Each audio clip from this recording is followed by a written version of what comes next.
from Egypt. With me, I have today Dr. Sameeh Gadala, intercultural management coach, aiming to equip expat executives and top management people to navigate cultural barriers.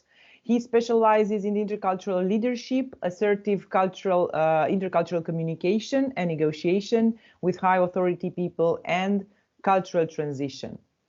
Dr. Sameeh, what would be your superpower? Well, thank you first to be with you. It's an honor to talk to you today. And I like to connect dots. I'm a good listener, and I pay a lot of attention to what's beyond what I'm hearing. Basically, you can say I'm listening with compassion. Excellent. What would be your favorite metaphor to use when explaining culture to your trainees? How do you usually use this in your intercultural trainings? So I'm using the common one, which is iceberg, but there is another one I like to use it, which is I'm taking the metaphor or the illustration from organs transplantation.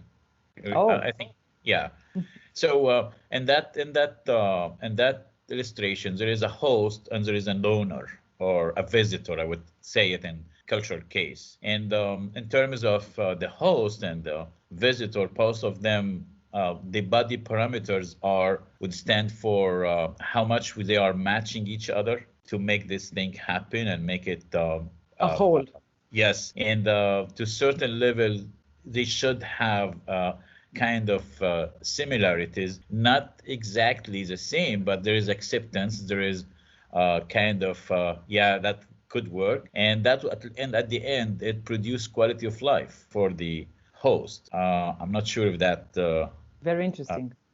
Yeah, and there is application also can show us how much matching happening between both of them, like the immunity, the efficiency, that tell us this kind of symptoms tell us that how much these two cultures, two different bodies are able to communicate and work together. How would you persuade a corporate client to offer intercultural trainings to their assignees, to their relocating employees?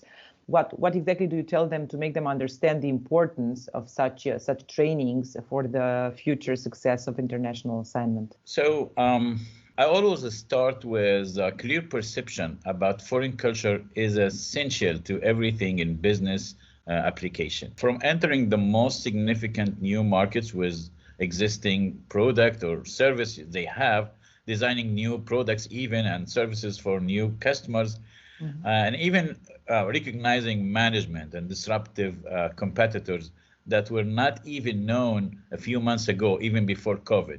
So when you hear if we talk about self-awareness and all of this application, especially relative to leadership, the focus is often on people's internal self-awareness. So you view your strengths and weaknesses, as well as your values and aspirations. While important, very important, this focus neglect the other critical aspect of self-awareness, how others see you. So you know about yourself, you invest a lot in that, but you neglect the other side without accurately reading how others perceive you, your view, or your real self-understanding.